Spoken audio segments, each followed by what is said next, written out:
Is it personal flooding in the Red Hill Valley traffic? He had 10 o'clock in his schedule. He's got a shirt and tie, so it must be a job interview. Welcome, everyone. Madam Clerk, are there any changes to the agenda? No, there are no changes. May I have a motion to approve the agenda as presented? Pearson Collins on the motion. All those in favor? Are there any declarations of interest? None are noted. Madam Clerk, you have before the minutes of our April the 23rd meeting. Any errors or omissions? If not, on a motion by Collins, seconded by Pearson. All those in favor? Carried. We have 3 presentations before us. The first one is item, well, you've always blended them before, Jay, so we're going to have a hodgepodge of 4.1 through 4.3 and that, so I'll turn it over to yourselves. Sure. The 2 that are in this presentation are the Web Redevelopment Project Update. And we'll be talking about project status update, as well as reflecting on the public consultation that we had as part of our web technology assessment and giving an update on that. And then the call handling project, a little bit later on, we'll be reviewing the assessment criteria that's being used in that project. And just before I begin, I just want to introduce Bonnie Large, who's a new member of our team joining the project for the duration of the web project as our web content coordinator. And Bonnie has a background in media web production, and most recently came to us from the school board, and she'll be helping us with the visual look and feel, as well as helping us with our usability and our accessibility and ADA compliance. So she's an educator, right? Yes, she brings quite good skills to us. Just to give you an update on the project status of the Web Redevelopment Project, the information report we are scheduled to bring to GIC on June 19th, and we'll be providing an update on the several project components, as well as describing what's ahead over the summer and into the fall on the project. We wanted to let you know that quite a number of expenditures will start to take place now, so we have sufficient funds for the project through the remainder of 2013. We don't anticipate that we'll be seeking additional funds in that information report, which is what's the information report. We also want to let you know that we have, in our work, we've realized that there were some previous capital accounts that were designated for web improvements. So we consolidated those. So we actually have about $160,000 in our capital account after we pooled all of those previous capital accounts together into that. So that budget is clearly significant or sufficient for us to complete the remainder of the work we have this year. We will be reviewing the project needs for the 2014 capital budget process later on in the year as well, and working towards the business case by the end of this year. So that sort of is the pieces that we anticipate moving forward in the remainder of the summer this year. Jay, could I ask that, as in the past, that was a logical pause, and there's questions from the committee on that, or additional comments, and that we'll take those and then move on to the next section. Sure. I'll leave it up to you. Okay. Part of the need for looking at a business case toward the end of this year, as Councillor Collins, I think, mentioned previously, that the early estimates that we had were fairly good educated estimates, but they need to be more clear in order to substantiate the remainder of the budget requests that we had. So we were working on scoping those big 6 projects to determine the actual budget amounts, so that we can come with much clearer numbers when we ask for the remainder budget around those.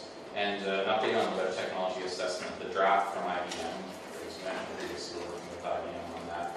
The draft was received this week. We expect a final report either later this week or early next week. And later today, we'll be reviewing the recommendations with our IT staff and our web team to look at those and think about how those will impact the project going forward. So I'll just pause there. Okay, thank you. So the piece that we want to cover in depth today is the results of our public consultation. So as part of the web technology assessment, we had the public consultation added into that project. We had 2 sessions held on April 29th and facilitated by IBM. There was a structure, particularly around the web technology. It's sort of challenging not to veer off and talking more broadly about the aspirations of the whole website. But we really wanted to get some focused discussion and feedback around the technology platforms, because that is the significant investment that we'll be making heading forward, and it's something that will impact us for many years to come. So we definitely want to make sure we done good consultation and gotten a lot of good data that supports that investment. The participants in that public consultation included citizens, or very engaged, enthusiastic citizens, as well as local web development businesses and entrepreneurs, representatives from community groups, and faculty and staff from colleges and universities. So it was a broad mix of people, and that was, I think, helpful for getting some good discussion going there. So the next few slides are in reference to the themes that we heard and the comments that we heard expressed, and hopefully we'll do justice to those comments. The folks that were participating really wanted us to share this information with the subcommittee. And actually, some folks who are in the room today, Mike from Cubes, and also some media who were present at that meeting. How many participants do you estimate at the two sessions? Approximately 24 or so, which was actually positive for us because it is contained around web technology. And it's sort of something that is a specific niche. So we're happy with the representation. Great. So we also received some feedback after the fact from people that couldn't attend the meeting by email. So the first thing that we wanted to reflect was the general aspirations that we heard from the group. So we definitely heard from people that they wanted Hamilton to be a leader and not a follower. Wanted a digital presence that we can all be proud of at the end of this project. They wanted us to focus on the future and be forward thinking, so not necessarily just focusing on what we need today, but thinking about the future over the next several years. And then obviously technology moves very quickly, and we want to be able to respond to that. They were definitely wanting other cities to be asking us how we did our project. In other words, something that they could be really proud of, and that became well known out in the industry as something that was future thinking far ahead. And they expressed many times that they wanted an inclusive process, something that engaged local citizens and businesses. So they definitely didn't want this to be the only public consultation. They wanted other opportunities to be able to interact with the web team throughout this project. They wanted to enable citizen participation, openness, and transparency. They were very attuned to the fact that many communities are using their website to engage citizens and to deliver information that maybe previously cities couldn't deliver, so using it as a platform for openness and transparency. And finally, they wanted to receive good value for the investment. So they definitely wanted to know that for the investment that we're making, that at the end of the day, we'll have something that really works well for citizens and businesses and really delivers on the return on investment that we hope it has. So those were the general aspirations that we heard. And then the next few slides talk about specific themes that kept recurring in the discussions. So the first one is that, and it was clear from the room, that there is a lot of local talent and expertise in web development. We heard that there was tremendous local talent, there's community networks that have formed, there's collaborations that are happening with local community businesses and entrepreneurs. So it was very interesting to hear about some of those developments. We heard about a strong college and university programs that are producing great students and graduates, and I think this is something we know, but there was definitely a theme that we could maybe be doing more in that area to ensure that those students and graduates are able to then find opportunities within this community rather than having to leave. And in fact, one participant who was a recent graduate said that when they were a student, they actually didn't know that Hamilton had a vibrant tech industry. They actually always thought that they would have to leave Hamilton. And it was only much later on that they discovered that there was a vibrant tech sector here. And so it's important to think about that in terms of selling this as a community to invest in. There are many small and mid-sized businesses specializing in one or more areas of web development. So what we heard is that the businesses locally tend to be small and mid-sized businesses, but they will have a particular area of focus where they are experts in that particular area. And there's some implications for that a little bit later on we'll discuss. They saw that leveraging local talent was an opportunity to improve the cost effectiveness and quality of our web development. So they feel very strongly that tapping into that local talent will have good results for the city. And an important theme was that they thought that local talent would care more about a successful outcome on the web project. So the idea that it's their city too, and they're very invested in what the city's website reflects on them as citizens and businesses locally. And that there was an opportunity to utilize local talent for many aspects of this project. So they have a good understanding of what this project is about, and they saw that there was an opportunity for them to play a role throughout various legs of the project, either as local businesses or interested in community members and collaborators. example of that was brought up was Hamilton Hive, and how that is an example that's being looked at provincially in terms of a network and collaborative group that is able to bring together experts from many areas, young entrepreneurs, and that sort of thing.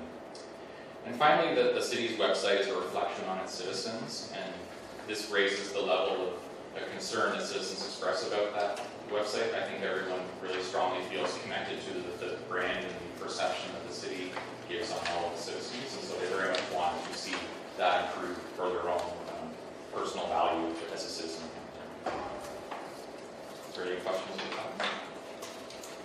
And at the end, we have a couple of slides that will talk about what we think we can do with some of these consultation pieces. The next theme that we heard very strongly was that there's opportunities around tapping into colleges, universities, and students. And in particular, using this project and other projects that are web-oriented to provide an opportunity to leverage students and youth for mutual benefit. So the students obviously get great experience that they can put on their resumes. And one mentioned that they wanted something epic to put on their resumes, and they saw that a revitalized city website was really modernized and hit the mark and be something great for their resumes. But the city also gets very highly skilled and enthusiastic contributors with new ideas to complement the skills on our team. And so they saw that as a win-win in terms of the infectious enthusiasm that students can bring when we work together with them. And the important theme that this may help retain local talent and help students know that there is a vibrant sector here and opportunities in Hamilton to grow. And the other important thing that we learned, was quite interesting to learn about this, was that colleges and universities have various new cooperative programs that they're developing where they're incubators of innovation. And there's a partnership with Sheridan College and the City of Vaughan, looking at how the college can work together with the city to improve the city's website and online service delivery in really cost-effective ways. And that program is referred to as a commercialization program. And basically, the program will take the whole year of study and focus on an area of concern for the city. And so you get not just one or two students, but actually a whole program of study and led by the faculty or staff. So a lot of expertise that's brought into that problem solving for the city. So it's a very interesting partnership for long term. And the third thing that we heard quite a bit about, the concept of openness, open city. So there was definitely a general desire to see more openness and community participation and collaboration, particularly around web technology, and quite an awareness that technology will facilitate openness. And an opportunity to use low-cost open source software, which of course is actually one of the fundamental things we're researching with the web technology assessment, is what is that opportunity and would it be the right fit for Hamilton? So there's good feedback that was received there. An opportunity to open data to develop new and innovative services for citizens. And I think you've heard quite a bit about open data previously. An opportunity to involve more citizens in our democracy by providing more openness and transparency via the website. So some of those areas where the website maybe isn't delivering on some of the information needs that they thought the citizens need, there's an opportunity to make some improvements there. And finally, an opportunity to partner with other municipalities and levels of government by making our web infrastructure more open. And just on the previous note around updates and transparency, they saw other communities such as Toronto and Guelph who actually provided in their web redevelopment projects community spaces where they provided regular updates and involved citizens in the awareness of where the project was at. And in terms of the partnering with other municipalities, we know that the City of Ottawa and the Government of Canada are currently working on a strong collaboration right now, and actually involves not just the city and the federal government, but also community businesses and experts coming together to look at how they can collaborate around solving government challenges and improve accessibility and usability for websites. And an interesting innovation that's taking place in Manitoba is that the City of Winnipeg and the province of Manitoba are currently sharing the business number. So they're looking at integrating their business services to businesses and how they can reduce that bureaucracy and provide better service. So there are some interesting things happening around partnerships and collaboration with municipalities and government. And there are obviously some security considerations that need to be managed whenever we talk about openness and thinking about privacy and those sort of aspects of the work. And an important foundation to this that we heard in the consultation was that we need to adopt and follow very clear and better standards to enable that collaboration. So the stronger we have things documented and processes tightly disciplined and controlled, the better that we can interface with community collaborators around the world. The final thing that we're going to talk about... Sorry, anything on that? The final thing we're going to talk about is just around procurement. So we heard quite a bit, because I think there was a number of these local businesses in the discussion, that some discussion around how the city handles its RFPs and how we might make some improvements or adjustments that would support better involvement of local talent. So the city's procurement process is the way we often structure our RFPs is larger projects. We tend to bundle a lot of things together into a large project that then requires either a large organization that might be able to satisfy all components of that project. But we heard that a lot of the local players are actually experts in one or two disciplines in that the larger scope of the project. And so thinking about how that difference might be bridged in some way. Long-term and large RFPs reduce the flexibility. This is the comments from people that took part in the consultation. Reduce our flexibility and opportunity for specialized local businesses to submit a competitive bid. An opportunity to provide for numerous smaller RFPs in this project and to enable competitive bids from those local specialists. So thinking about how smaller RFPs might enable some of those local experts to be able to contribute to the project.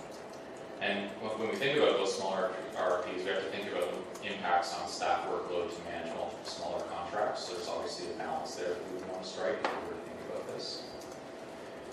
An opportunity to provide helpful information regarding the city's procurement processes and policies. So ensuring that the community knows actually about our processes and our policies and is able to submit successful bids that aren't disqualified on the technicalities. And we experienced that with our web technology assessment, where a collaborative of community entities came together, but due to the very controlled process, they weren't quite meeting the technical specifications that they needed to. And so we want to try and avoid that in the future and think about how we can prevent that.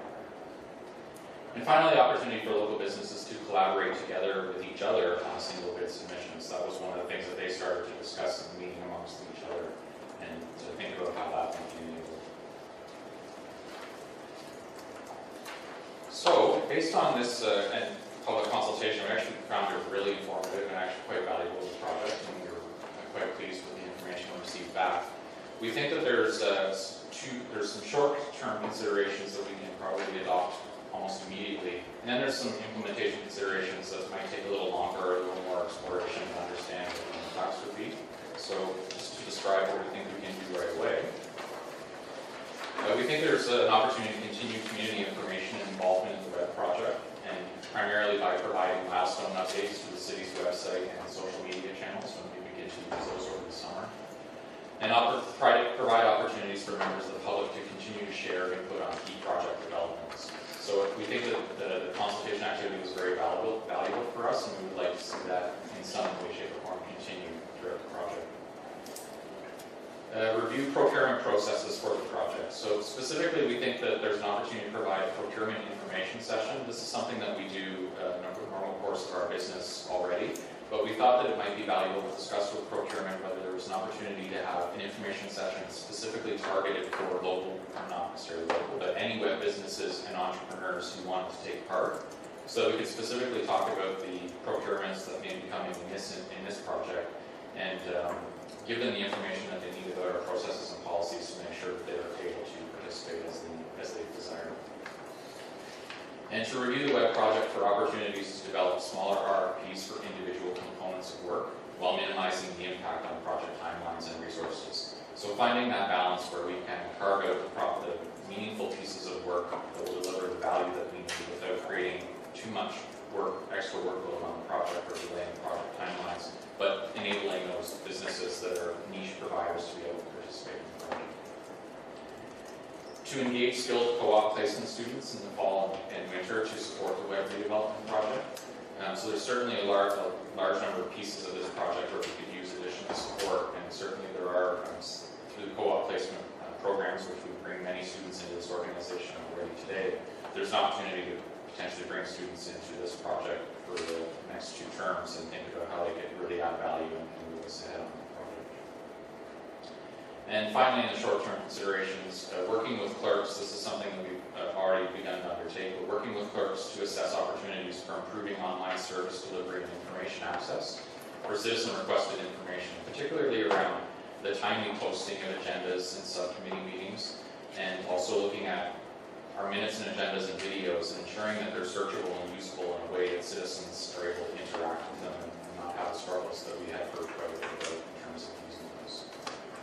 So those are the four main components that we would like to proceed with right away. I'll just pause if there's any questions before this. I have one, the second one, the review procurement processes.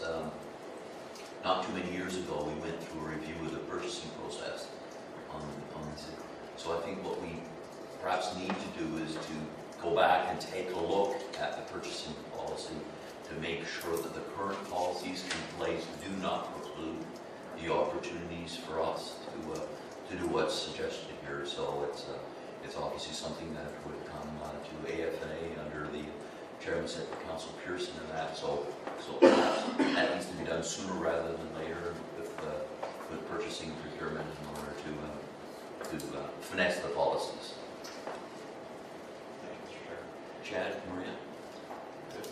So just to be sure that to certainly co-op placement then, that's going to happen. It says it's for consideration. We're going to try and implement that. Would you like us to pass a motion to support the direction that's being suggested?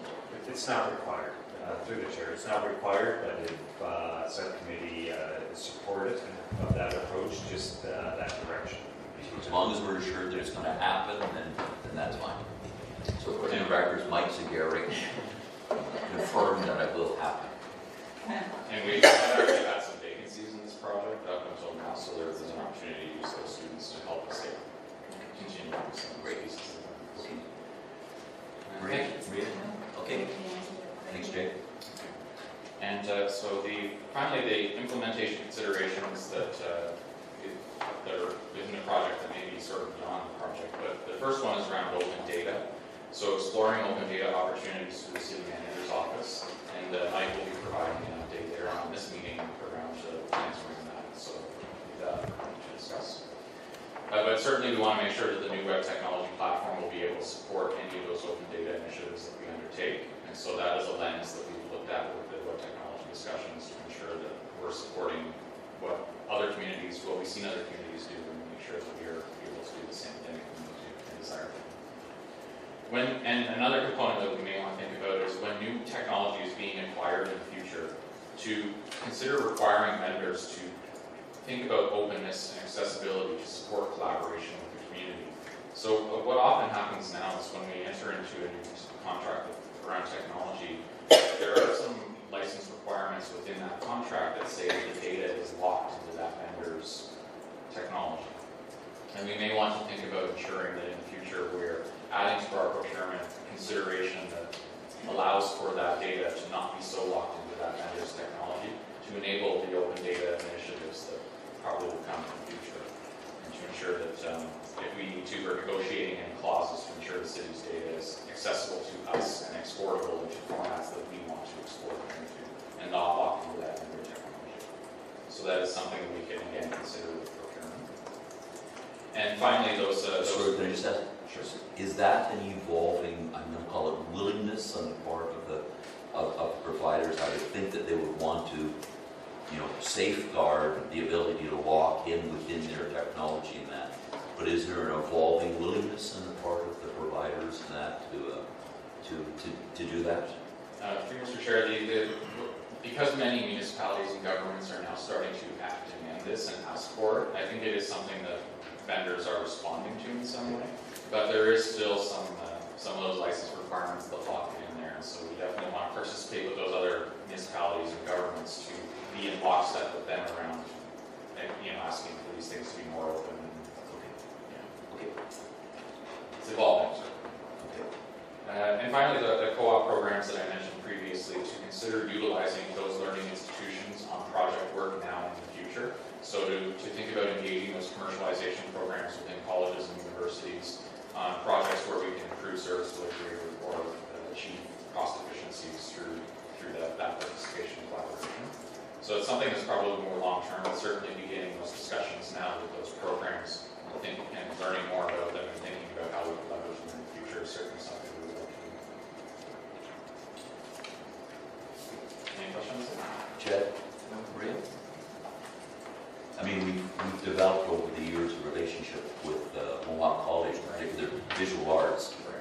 from the standpoint of the ability to produce, short clips or documentaries and that, in essence, become projects of their students who are in that discipline and that we've been able to benefit so obviously build on that relationship. Thank you, Mr. Chair. It sounds like where the developments are going is in more formal relationship collaboration, so maybe MOUs or something that establishes a more formal ongoing relationship that supports that collaboration. So that would be the direction. Great. And that is all for the web update that I have for this time. And now it's- So we're just confirming that this will be happening Yes. or heading towards it. Yeah. And through the chair, so the additional resources around the content is very timely, and the staff are working through the web redevelopment team in terms of our content AODA, and again, we understand the expectations around the image through the web redevelopment project in terms of meeting some timelines as it relates to the web page and our image that we portray to the homepage. So again, staff are working towards regulatory requirements as it relates to AODA. Again, January 2014, and that's fast approaching. And again, we're working towards the set timelines to our work plan as it relates to our image and the redevelopment of the web page. As well, the web redevelopment team are working along with HSR on the bus scheduling initiative, and so again, we are making progress with HSR as it relates to that bus scheduling initiative, and we understand the importance of that one particular application in terms of providing some indication of some potential benefits as it relates to the web as a Great. Okay. Thank you. So I'll pass it over to Beth now for the. Great. Next item. So the call handling project, if you recall, I provided a brief update that we've initiated that project, and this is another project that falls under the service delivery strategy team, and I know that was initiated as part of our work when we began last February. And this particular project, its objectives are to increase customer service for citizens and businesses when they're making calls to the city. Also to simplify access to city services. Currently we have in the order of 175 published numbers and 15 call centers. So it does make it a little bit complex for the callers to find the right place within the city. And the third objective for this project as well is to look at our business processes that we have within our operations and make sure that they're as effective and efficient as possible.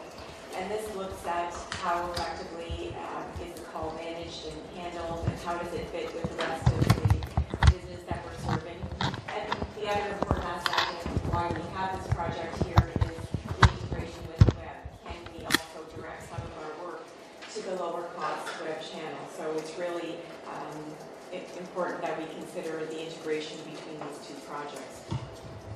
The first step of work is to look at those 15 call centers, I'll call them, that we have within the city, and we're undertaking this data gathering process with all of the teams, and we've developed a project team that we're working with, and Verna Bradford is the lead on the project. So there are individual workshops happening with all of the call centers to make sure that we have the right information going forward into the analysis process. So that's going to be wrapping up at the end of this month. And another important activity that I mentioned at the last meeting is the development of an assessment criteria to look at the data that's being gathered and the business processes and how it would be analyzed and move forward into recommendations. So that will be the next phase of work, is applying this criteria in June with the project team, and then seeing what comes through this filter process. So what I'd like to do, unless you have any questions about the project overall, you asked last time to have an update on the criteria, so I'd like to walk you through that process. Could you just, after the meeting, provide us a list of these 15 call centers? It's an intriguing thing, is put a name to them for us and that, so supplementary send it out to us, thank you. Absolutely. Okay. So the assessment. Sorry, Chad, Marie, anything on that? Okay, thank you. So the call handling assessment criteria, the criteria that I'll walk you through in a second, was developed by the project team. So we have representatives from each of these call queues or call centers that are participating, and it was important that they be involved in developing this criteria up front so that they were all in agreement that the information would be reviewed in the same way. Subsequent to the team developing it, they worked with their directors and departmental staff, and then it was reviewed by the service delivery strategy team and senior management team, and both groups have now approved this as the criteria that will be used to evaluate the data. So its purpose is to assess if a type of call, so this may not be all calls, can be considered to be transitioned to the contact center or a more managed call environment so that that would provide overall better customer service or easier access. So all of the data that's being gathered will go through this assessment criteria and the team will be applying it. And the other benefit of the criteria is that it assists in developing the recommendations and also helps us with assessing what needs to be considered in implementation. So there are many aspects that need to be addressed, and this process that you'll see really makes sure that those are looked at so that there's a really smooth transition when if a call is transferred to the contact center. So this is not something that you've seen before in terms of they're normally pass or fail type of criteria. They're not, this is not like those other processes. It's an overall evaluation of the call and the implications of that.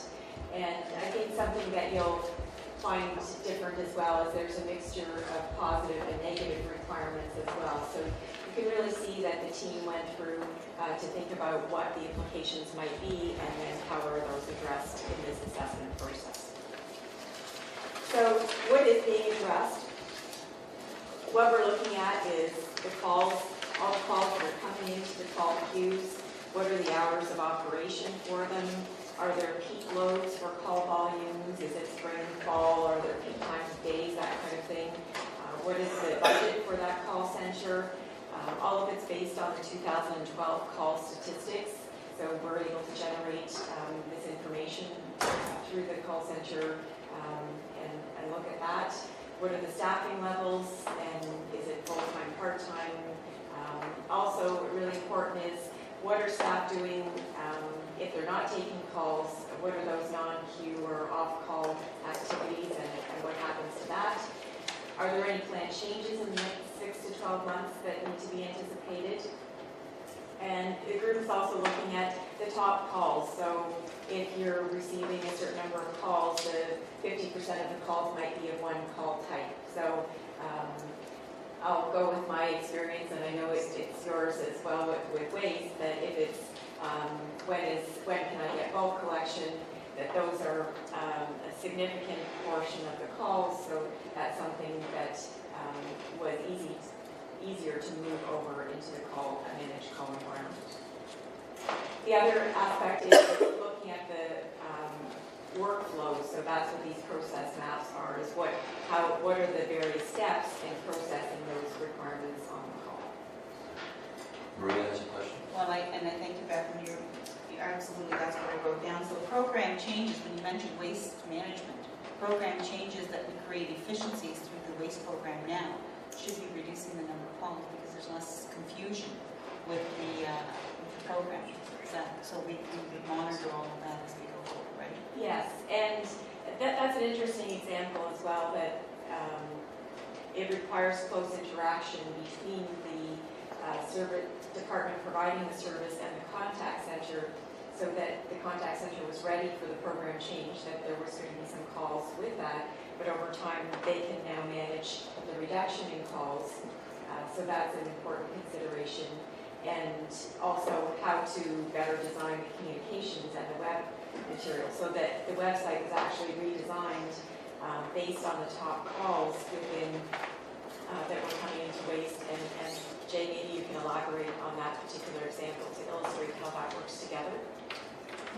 Certainly, so we use data from the contact center to help. It was one data source that we used when we were doing the waste information. We were able to reduce the amount of information on the website, which actually makes it much easier to maintain, but actually still provide more information to the citizens by using that data in the contact center to look at what are those routine calls coming in and make sure we answer those on the web so that we can hopefully head off the call if we're trying to reduce calls. So over time, then there will be less demands for the call center for the waste-related activities through all of these concerted efforts, and looking at what the program requirements are and how to communicate that. It's really integral for all of us to work together. We just raised a very good point too, because I know, and I think in the last little while I've called in a few times the call center, and all of the calls are being recorded, so I'm assuming this is for this study, and that's great. But a suggestion though, because when you call in and you're in queue, there's the music that plays, and that's fine. But I'm just thinking of the events like our snow clearing events and things like that, where we could actually put a recording in there. Somebody's calling in, wondering what's happening, like the snow emergency we had this past winter. That could actually be a recording that probably could have eliminated half the calls for people to know. That might be a suggestion that can be done. That's Council Person, that's very good. Actually, in the last snow events over this last winter, we do change our upfront messaging at the call center during an event like that. And I believe, correct me if I'm wrong, there was an option for callers to go to another line where there was recorded updates on what's the status of the snow clearing. So that it does actually reduce the calls. And it's a matter of making sure that we're consistent with the information on the web as well. So we do need to put these service channels together in terms of looking at that. Thank you, Mr. Chairman. Jeff, anything? Do we gather the origin of the telephone calls? I mean, I know in the municipal service centers, they come in and they ask you what your postal code is and things like that. So in other words, from a demographic standpoint, is where are the calls originating from? In other words, are they coming out of town, or are they coming from a specific ward or area? Do we ask that simple question when a call's been made to the call center? We currently ask that question when it's relevant to the call type. So if it's something, coming in and, it's address related, we definitely can track it by ward and address. We don't ask it if it's not relevant to the call type at this point. So we haven't really done any kind of, review of how that would look. We're receiving somewhere in the range of 1,500 to 2,000 calls a day. So we do have an idea if it's related to an address, but not necessarily if it's a general requirement. Yeah, I found it interesting in the municipal service center today. The last thing they ask before the person leaves is, can I have your postal code? So we use that, so they're not all coming from more data. Yes, they are. Continue, please.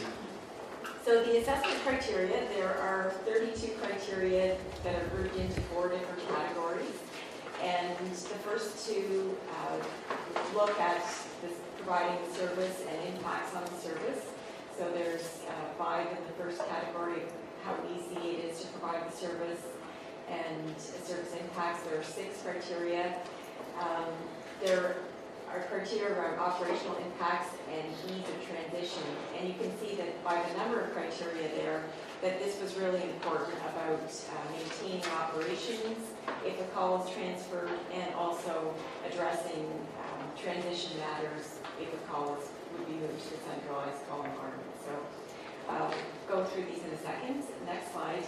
I'm not going to make you read this. This is not a test. I just wanted to show you. This is what the document that staff were working from. So it's not a scorecard or anything. This is what it looks like. So to ease your eyes, we will proceed to the next slide. Please, Jake. But could you send us or put that onto an electronic version so that we can actually run it off on an 8.5 by 11, so we can actually It does read? exist in that format. Does it? Yeah. Okay. So what you have in your slide deck is all of the criteria in readable AODA compliant font, I think. So the first... So 22 with 1.5 spaces, right? Yeah. So the first grouping then is the ease of providing the service. So the criteria set out under there are grabbed from that unreadable version. So the first criterion is looking at, is it a generic or routine type of service? The second one, is it already being done by the customer contact center? The third bullet deals with, is it about a status check or a regular inquiry? The fourth one, is it a type of payment that's easy to receive and complete? And the fifth bullet is, does it, around the call, does it not provide the opportunity to get into broader dialogue? So is it a more complicated call that requires more discussion? So that's the assessment around ease of providing the service. The next area is around service impacts. First one is, does it make it easier for citizens to access the service? Is the call resolved through that first call? And the second one, is the service, does it have high peaks and valleys or different call volumes? So this would relate to staffing levels that are needed to support that. Is there always a high demand for it? That's something that we're considering.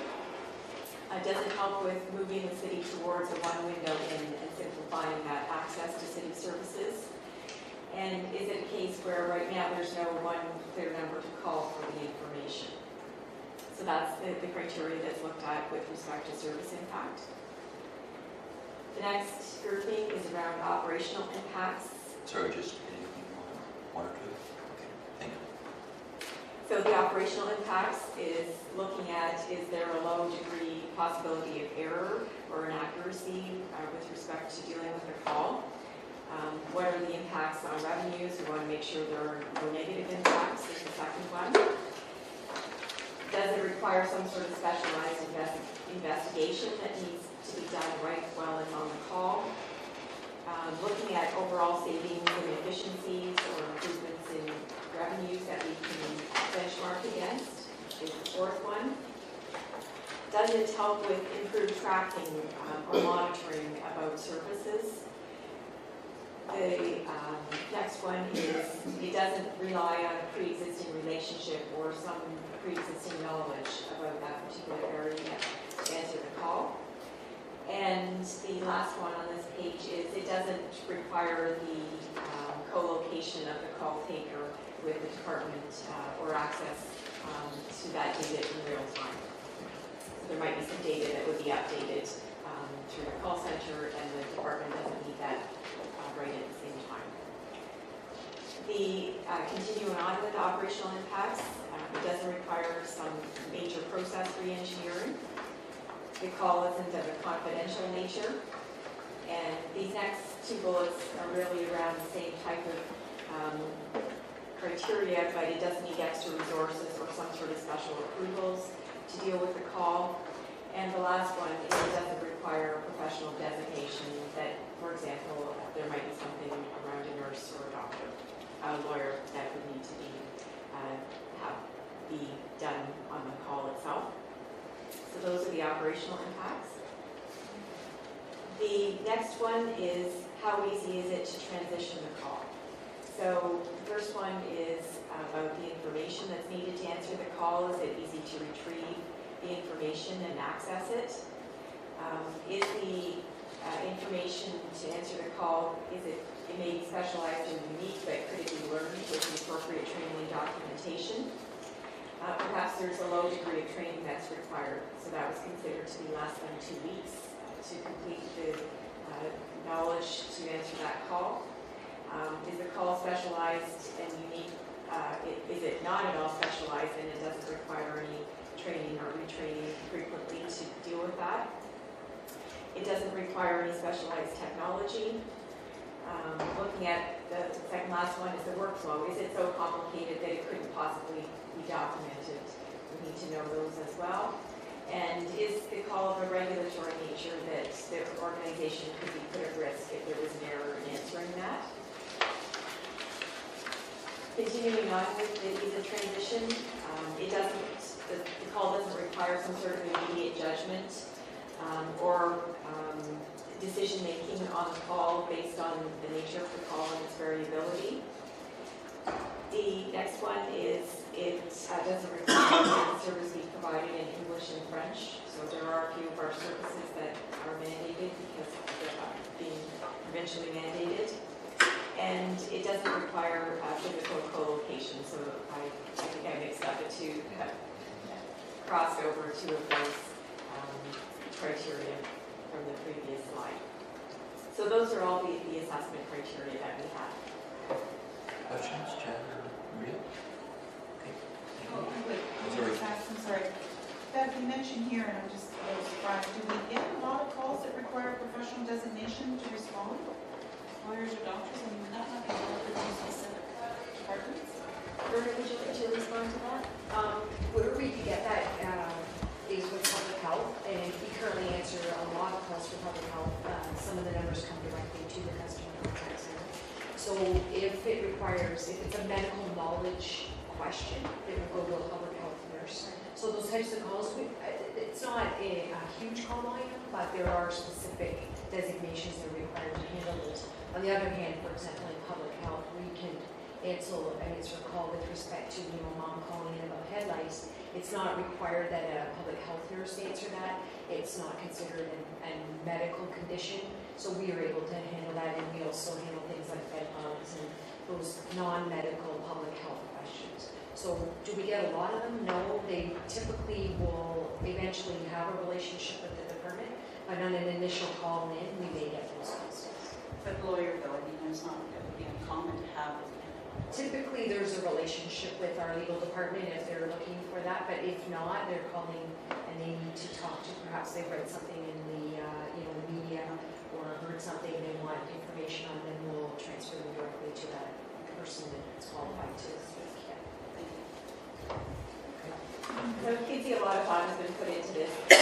We'll be working on that through June. We've got a lot of stuff just plain go through on their criteria. Yeah. So it's going to take some Yeah. time. We're really impressed with the work that the team has been doing on this. They're really, it's really important to them, so this is great. I wanted to also give you a quick update on a surprising benefit of the service delivery review work that we've been able to develop, and this is the call quality standard. And Councillor Pearson, you referenced about monitoring and recording calls. So this is what this particular project is about. And we actually began this work as a training opportunity for all the call centers to have them learn a bit more about call quality and what does it sound like, what does a good call sound like when it's coming into the city. So this team was brought together in February to begin the training, and it's 17 people that are responsible for the call centers that we have. And through the course of the training, they said, you know what, we have things in common, and we can come up with this common scorecard that we can use in all of our areas. So we're moving forward and implementing this scorecard that was developed by the team. So it will be applied to all calls coming into the city, firstly in the acute areas, and eventually rolled out to all areas of the city.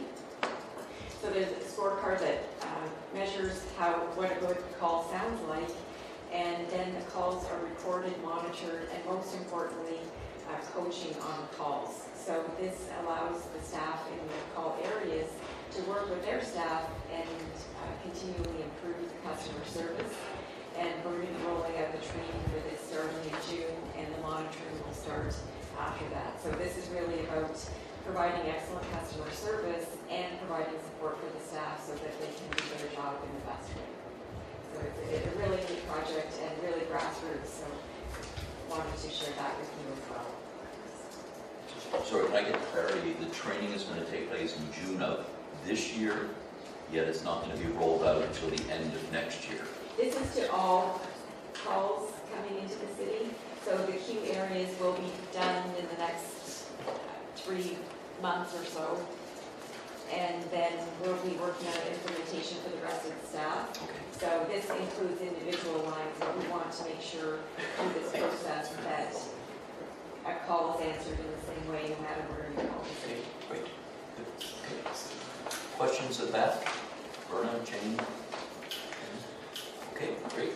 Next item, I believe, goes over to Mike on the open and social media update. So through the chair, and I was in the subcommittee, I don't have a presentation. The last subcommittee was requested the social media be a standing item on the agenda just to provide general updates. I don't have a huge update, other than to say that we're working both internally and externally with various stakeholders to begin having the discussion that we are going to be on social media. We're doing some appropriate training again internally for the communications team in terms of social media, and working on populating an editorial calendar. And we're doing some of that work in conjunction with Jay and the web team. Bonnie's actually coming to the strategic communications team meeting this afternoon to begin having discussions not only on that editorial calendar, but just on content and speaking to one voice on social media. So a lot of it's internal. Another major item that goes at the last subcommittee meeting was a discussion of resources and the direction from the subcommittee that was given. We have had discussions that again internally will be allotting time from individuals within the organization that we will focus on social media. So at the next meeting, which I think is in September, we'll probably be in a better position. We'll have been out for a few months. Again, we're looking at launching towards the end of June and the beginning of July. A better indication of number of followers, number of tweets, some of the themes that may have arisen and may have come up. So with respect to social media, that's the only update I have. And then again, just talking to Jay and Jennifer with respect to some of the public consultation themes around Open City, I thought it was just an opportunity for me to advise, and I know Chris has at various junctures through GIC and through the AFNA committee advised that open data is something that we're working on. It is something that we'll be bringing back. There is an internal working group working on a report that will be coming back to AFNA. We're looking at the end of this month or the beginning of July. It's scheduled to come back on the 24th, but there may be some scheduling conflicts. So we will be coming back at the first day of AFNA in July. That internal working group is comprised of IT, our clerk's offices, our legal department, working with Hamilton Public Library. We're also doing some work on access by design and privacy by design, looking at open data. So we're trying to take, I think, an amalgam of everything going on out there and bring back an open data report to AFNA for consideration and then GIC around the type of criteria we have and the decision-making process in terms of what data we release. I think we're hearing loud and clear, and I've tried to engage the open Hamilton community in conversations with Joey, who's here today, with Ryan Zambrio and others, in terms of how we work together to release that data set. I think some of the themes that we heard today around local talent and expertise, open data is one of the major things that they see as able to kind of further help that cause, further move that cause forward. Again, we're going to look at evaluating what are the costs of open data and all those things, and we'll bring back the information towards the end of this month. So, Questions, Mike? Okay.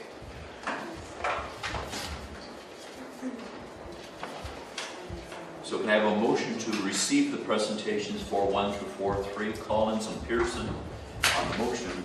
Are there any other items of general information? Councillor Collins, I have a couple, please, would you share? On the OPL, could we get something more definitive on dates? There's blanks there for due dates, so we have 2 items there, so could we get some dates? Obviously, we'd like A and B in place for winter. The second one is, notwithstanding everything we're doing, we need to put a face on our webpage. I mean, even if it's like putting lipstick on a pig in that, at least you end up with a good-looking pig. Right at the present time, as we still have an ugly webpage to look at. So, I mean, we're doing a lot of work behind the scenes. We've got some wonderful images of the city that we can show off. So perhaps in the interim, the masthead or whatever on the webpage, we can start to do those things because it's. I don't think it's an onerous task, but it just gives the impression we're still doing nothing where we are making it progressive. So can I ask that be considered and reported back to us? Okay. Any other general information or questions or ask of anyone around the table? So our next scheduled meeting is Thursday, September the 12th. If there's a reason for us to meet earlier, it's at the call of the chair. So if there's, as the processes play out, if we need to get back earlier, we will. And with that, I'll accept the motion to stand adjourned by Collins and Pearson. Thank you everyone for your indulgence and participation. Thank you, everybody.